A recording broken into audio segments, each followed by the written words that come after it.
बंधु, कर्मचारीगण, प्रिय छात्र और छात्राओं, आज 2 अक्टूबर है, राष्ट्रीय पर्व के रूप में मनाया जाता है। वैसे राष्ट्रीय पर्व 3 हैं: 26 जनवरी, 15 अगस्त और 2 अक्टूबर। आज 2 अक्टूबर के दिन जो है 2 महान व्यक्तियों का जन्मदिन है और इसके साथ साथ आज 2 अक्टूबर को अंतर्राष्ट्रीय अहिंसा दिवस के रूप में मनाया जाता है। प्यारे बच्चों, महात्मा गांधी और भारत के दूसरे प्रधानमंत्री लाल बहादुर शास्त्री का योगदान देश में अद्वितीय रहा है। एक ने भारत को आज़ादी दिलाई और दूसरे ने भारत को खाद्यान्न के क्षेत्र में आबाद कर दिया। क्रमशः इनके जीवन पर आपको मैं बताना चाहता हूँ। राष्ट्रपिता महात्मा गांधी 20वीं शताब्दी के एक ऐसे महानतम पुरुषों की श्रेणी में गिने जाते हैं जिन्होंने तत्कालीन समाज में सामाजिक, आर्थिक, राजनीतिक क्षेत्र में अपनी अमिट छाप छोड़ी। उन्होंने सत्य और अहिंसा के बल पर अंग्रेजी शासन को उखाड़ फेंका। वह भारत में तमाम आंदोलन के जरिए, जिनमें भूख हड़ताल, असहयोग आंदोलन, भारत छोड़ो आंदोलन के द्वारा भारत को आज़ादी दिलाई। उन्होंने एक नारा दिया था, करो या मरो, जिसका शाब्दिक अर्थ होता है देश की आज़ादी के लिए मर मिटिए।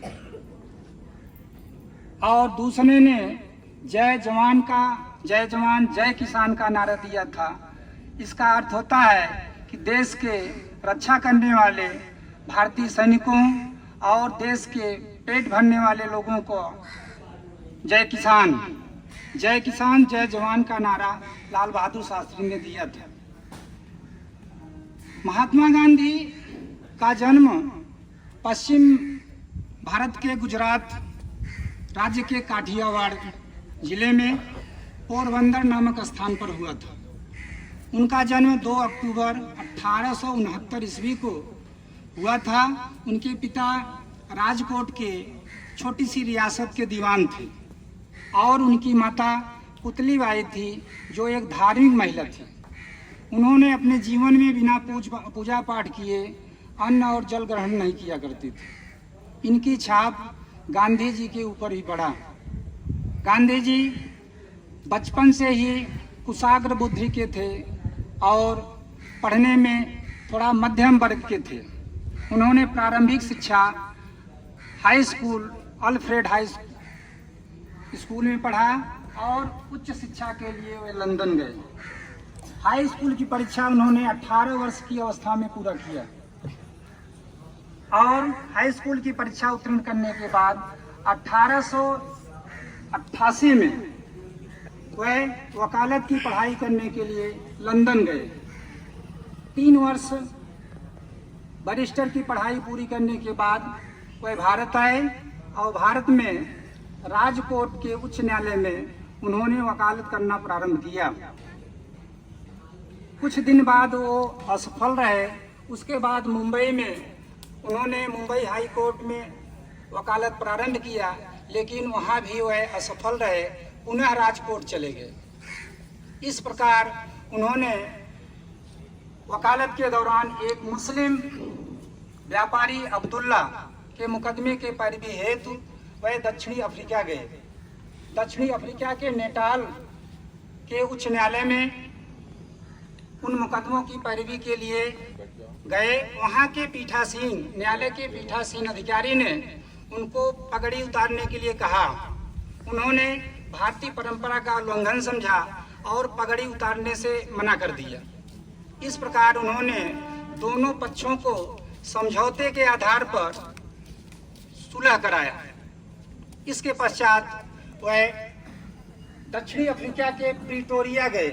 प्रिटोरिया जाते समय उनको रेलगाड़ी के प्रथम श्रेणी के डिब्बे से उतारने के लिए विवश किया गया।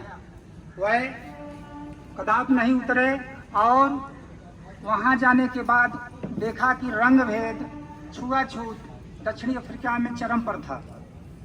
उनको कट अनुभव हुआ और दक्षिणी अफ्रीका पहुंचकर उन्होंने भारतीयों को संगठित किया।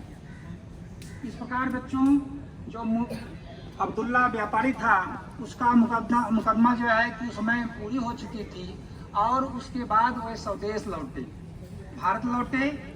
और उस समय कुछ दिन के बाद भारत में प्रथम विश्व युद्ध छिड़ चुका था। अंग्रेज भारतवासियों को या भारतीय नेताओं को आश्वासन दिया था कि जो भी विश्व युद्ध में अंग्रेजों का सहयोग करेगा उसको स्वराज प्राप्ति दे दी जाएगी, स्वशासन दे दिया जाएगा। इस संदर्भ में गांधी जी ने अपने हजारों साथियों के साथ अंग्रेजों की मदद किया। 1914 से लेकर 1918 तक प्रथम विश्व युद्ध चला। 19 में जब वो अंग्रेजों के सामने प्रस्ताव रखे कि भारत अंग्रेजों का सहयोग किया था और अंग्रेजों ने वादा किया था स्वराज प्राप्ति के लिए देने के लिए, तो उन्होंने स्वराज न देकर एक अलग कठोर कानून जिसको रॉलेट एक्ट के नाम से जाना जाता है वह पारित कर दिया। इस एक्ट में प्रावधान था कि कोई भी भारतीयों को, किसी भी भारतीयों को बिना शंका के आधार पर, बिना मुकदमा चलाए जो है उनको जेल में डाला जा सकता था। इसी कड़े कानून के विरोध में जगह जगह भारत में आंदोलन हुए, हड़तालें हुई और जलियांवाले बाग जैसे घटना का जो है कह लीजिए कि घटी।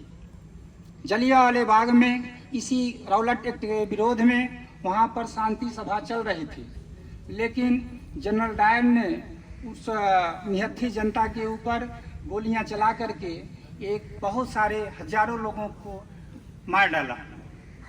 इस प्रकार प्यारे बच्चों, यह घटना जो है भारतीय इतिहास में जलियांवाले बाग के नाम से जाना जाता है। और महात्मा गांधी का जो है अंग्रेजों के प्रति विश्वास उठ गया। उन्होंने एक नया आंदोलन 1920 में असहयोग आंदोलन के रूप में चलाया। इस आंदोलन का मुख्य विषय था कि सारे देश में विद्यार्थियों, अध्यापकों, वकीलों, व्यापारियों, किसानों से अपने अपने कार्य को न करने और अंग्रेजों का सहयोग न करने की बात कही। 1920 में असहयोग आंदोलन चला। 1922 जाते जाते चौरी चौरा नामक घटना जो है घट गई, जिसके कारण यह आंदोलन वापस लेना पड़ा और गांधी जी को जेल जाना पड़ा।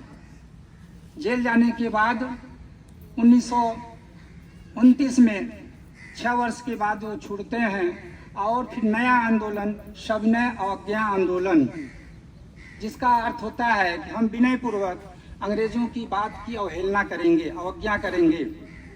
इस प्रकार उन्होंने पहला आंदोलन सत्याग्रह, नमक सत्याग्रह के रूप में गुजरात के दांडी यात्रा के जरिए किया।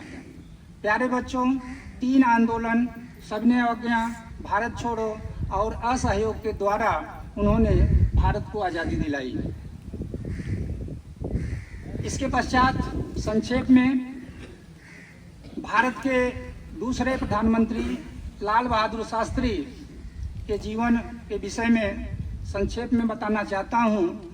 ये छोटे कद के होने के नाते इन्हें नन्हे का करके पुकारा जाता था और इनका जन्म उत्तर प्रदेश के मुगल सराय, बनारस के कुछ दूर आगे है, वहाँ इनका जन्म 2 अक्टूबर 1904 को हुआ था।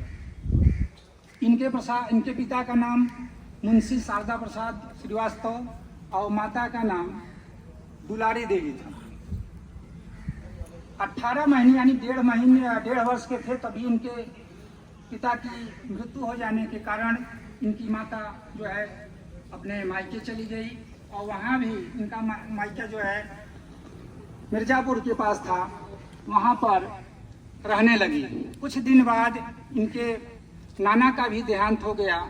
इनका पालन पोषण इनके मौसा ने पूरा कराया। इन्होंने इन्होंने प्रारंभिक शिक्षा हरिश्चंद्र हाई स्कूल से में पूरा किया और शास्त्री की डिग्री काशी विद्यापीठ से प्राप्त किया।